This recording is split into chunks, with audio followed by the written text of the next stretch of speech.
What is up guys, welcome back to the channel. This is Dr. Hammerstack and I know it has been a crazy 2020 for all of us, and even on this channel when we first started back in March with our first few videos, it has been a crazy time. I didn't expect to review so many phones. So you know what I decided to do? I decided to do a best smartphone of 2020 for all of you guys, because when we look back, we have had a lot of phones on this channel, but we also have had not a lot of phones in the channel as well, because there were just too many phones here in 2020. But I do hope in 2021 I can do more of these videos for all of you guys. So what we're going to do today is, before we go to the best smartphone of 2020, I'm going to put them into different categories. Because just because I say, like phone C is the best phone overall, it doesn't mean it has the best battery, the best OS, the best cameras. So I'm going to put them into different categories, and in each of these categories, I'm going to name two phones at least in this category, so that in case if you're looking for a good flagship phone with like maybe the best battery, the best display, this video will help you. So before we start, I'm just going to tell you the phones that we had on this channel, starting with the Huawei phones, the Huawei P40 Pro. From Samsung, we had the S20 Plus, the 20 FE, 20 Ultra, and the Galaxy Note 20 Ultra. I'm not including the S10e and the Galaxy Note 10 because those were really 2019 phones. That being said, I am including the iPhone 11 Pro Max because that phone kind of released late last year, so I am going to include this. We're going to include the iPhone SE and the iPhone 12 as well. Going to OnePlus, we had the OnePlus 8 Pro, OnePlus 8C, and the OnePlus Nord. Going to the sister company, we had the Oppo Find X2. And then going to another China company, Xiaomi, we're going to have the Xiaomi Mi 10, Mi 10T Pro, and the Poco F2 Pro. So quite a lot of phones, and I'm sorry if your phones did not fall in this category. Probably do it next year, but if your phone does fall into this, thumbs up. So without further ado, let's get right into it.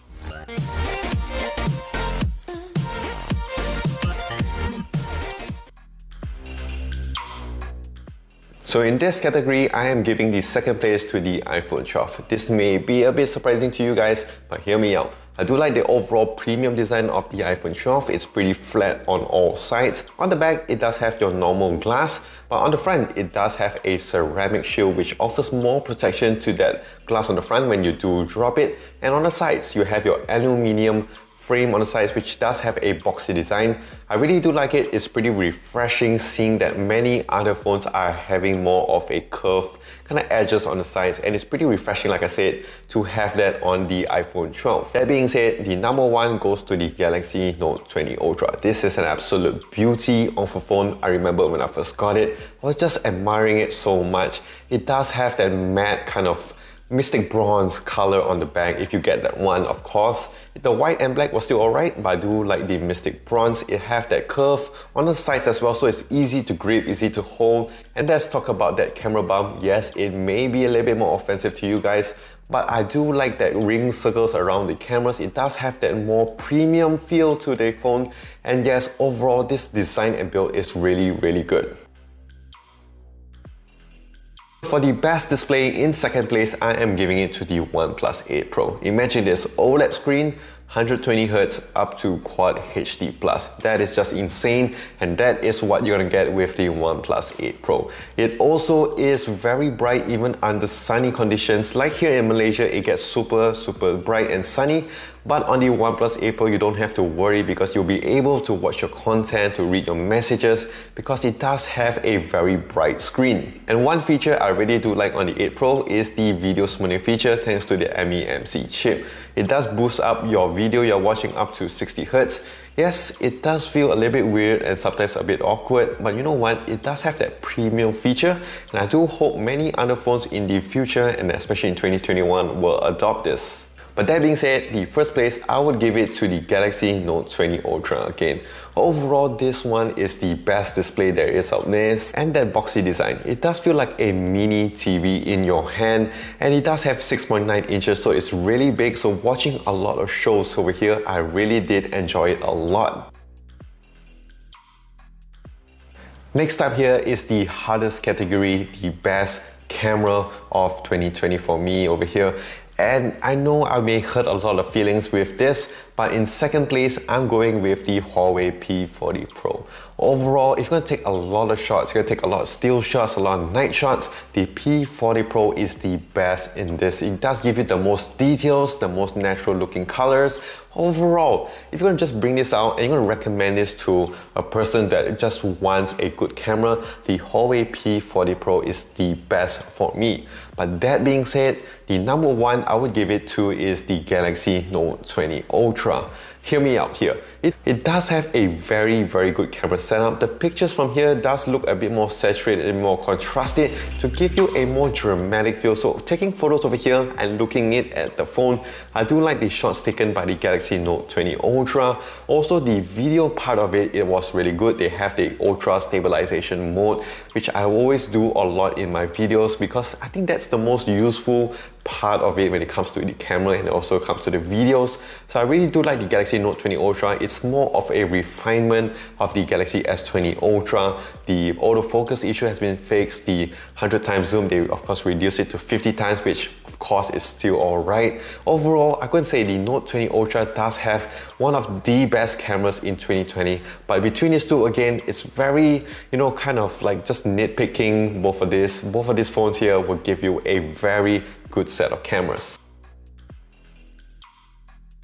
So for the next category, the best battery and charging, it is between the Xiaomi Mi 10 and the Huawei P40 Pro. The Xiaomi Mi 10 was really good. It was really hard for me to drain the battery on that beast over there, and you get to pump it up with a 30 watts of fast charging. And if you compare this to many other phones, I think it gave me an extra 30 minutes or extra an hour in terms of everyday usage, which of course I really do like. But in terms of the ultimate battery beast, I would give it to the Huawei P40 Pro. Huawei has always been very good with their batteries, and even with a higher refresh rate of 90Hz on the P40 Pro, they are not cutting back when it comes to battery. And you know what, even if the battery goes down, you can charge it up with its fast charging as well, the Supercharge, Huawei Supercharge. And if you don't use that, you can use the wireless, which also do offer a faster wireless charging. So for best OS, I know it's a bit controversial, but in second place, I'm giving it to Oxygen OS on OnePlus phones. Oxygen OS is one of the most fast, reliable, and simple OS there is out there. I know I change a lot of phones here and there, but I could say, when I go back to OnePlus phones, it always feels at home because it just feels very simple to use. And I know, with Android 11, they have changed the look of it, they have added few features into it. You may take some time to adjust to it if you've been a long-term user of OnePlus.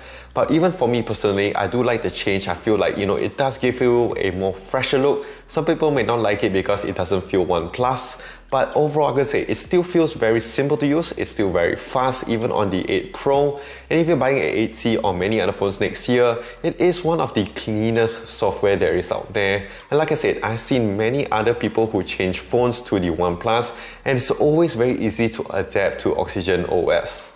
But that being said, again, in first place, I am giving it to the One UI on Samsung devices. One UI, I would say, is pretty similar to Oxygen OS. It's pretty simple to use as well, but of course, that one's more simple. But One UI does have tons more stuff in their software compared to many other phone companies, which they do not even have yet. They have Samsung Pay, Samsung Pass, DeX mode, Quick Share, so many baked into their software, which does make it the best OS for me in 2020. So in the next category, we have the most improved phone, and it's really hard because all these phones are flagship phones, so we're going to compare it to their 2019-2018 phones. And over here, I'm going to give it to the Oppo Find X2 and OnePlus 8 Pro. This is because Oppo and OnePlus has never really touched into that flagship category. They have always been challenging them with good specs, but they never really challenged them at the same level. And over here with the Oppo Find X2, they give you an IP rating. Their cameras have had a major upgrade from previous years and previous, kind of versions. So I'm going to give it to the most improved in second place. But in first place, I have to give it to the OnePlus 8 Pro. OnePlus has done a major upgrade to their 8 Pro. They have added a IP rating, they have added wireless charging, not any normal wireless charging, a warp wireless charger. So basically you can charge up from 0 to 100% wirelessly in just over an hour. And in terms of the cameras, yes, OnePlus has made huge upgrades to the OnePlus 8 Pro's camera system. Before, in previous years, OnePlus has always, kind of challenged the top brands, but they were never just there. But with the 8 Pro, I have done tons of videos with it, and I'm really impressed with the camera and the shots taken from it. And I do hope with the OnePlus 9 series, they will continue to give more upgrades to their camera setup.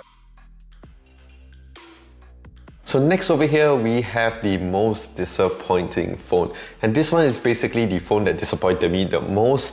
And in second place, I would give it to the P40 Pro because overall, this phone was just an absolute beast, but I didn't use it that long because they didn't have Google services. And it was just a bit of a hassle to download these apps through third-party apps, through AppToy or whatever, which was just pretty annoying. And yes, you can install Google to that, but it will increase the risk in terms of security for certain apps. So I didn't really want to get into it too much, and it was pretty disappointing that I could not use this phone for longer than I did.